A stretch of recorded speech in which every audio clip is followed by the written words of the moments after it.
Soubré, les 5 et 6 juin 2014. C'est le lancement du PESAC, projet d'appui au secteur agricole pour les spéculations café et cacao.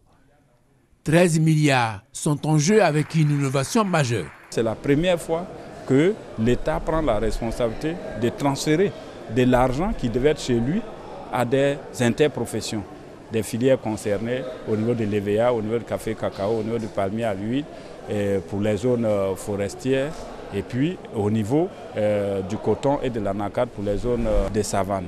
Donc chacun doit prendre conscience du rôle qu'il a à jouer dans la réussite de ces tests-là. Une séance de formation a précédé le lancement de ce projet. Et la mobilisation du jour est à la dimension des enjeux. Les ressources sont transférées aux filières pour la mise en œuvre, l'implémentation de l'activité. Donc, c'est une responsabilisation des filières.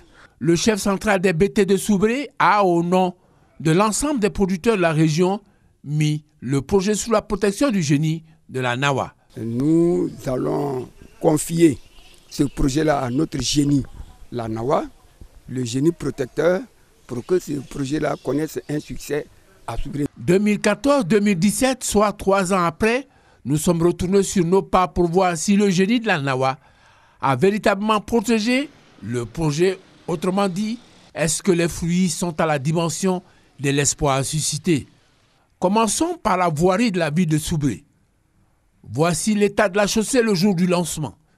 Il a été décidé de la réalisation de 7,8 km de bitume dans la ville. Le constat 3 ans après, on circule aisément à Soubré. Les feux tricolores ont même fait leur apparition dans la ville.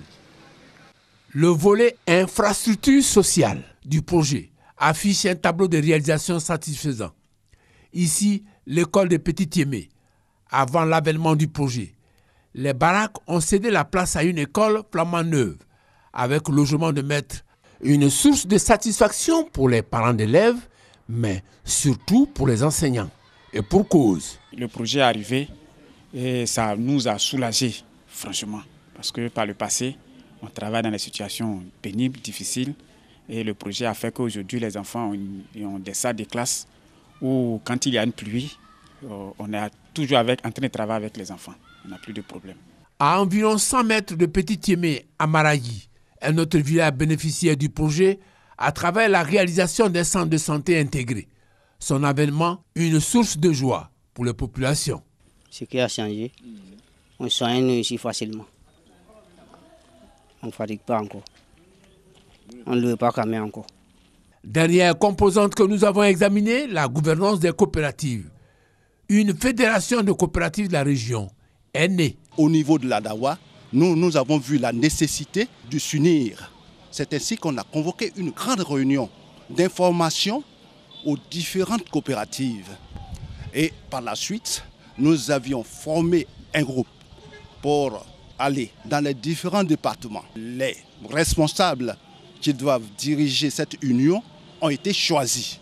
Ce n'est pas un truc qui est fait de là-haut, c'est de la base. Chaque département est représenté. 3 pour Soubré, 3 pour Miyadji, 2 pour Guéyo, 2 pour Bio. Et les femmes productrices, 2. En attendant une évaluation exhaustive du projet, on peut affirmer que la NAWA n'a pas failli à sa réputation de génie protecteur de Soubré. D'ailleurs, cette ville va offrir à la Côte d'Ivoire un autre avantage comparatif en plus du cacao.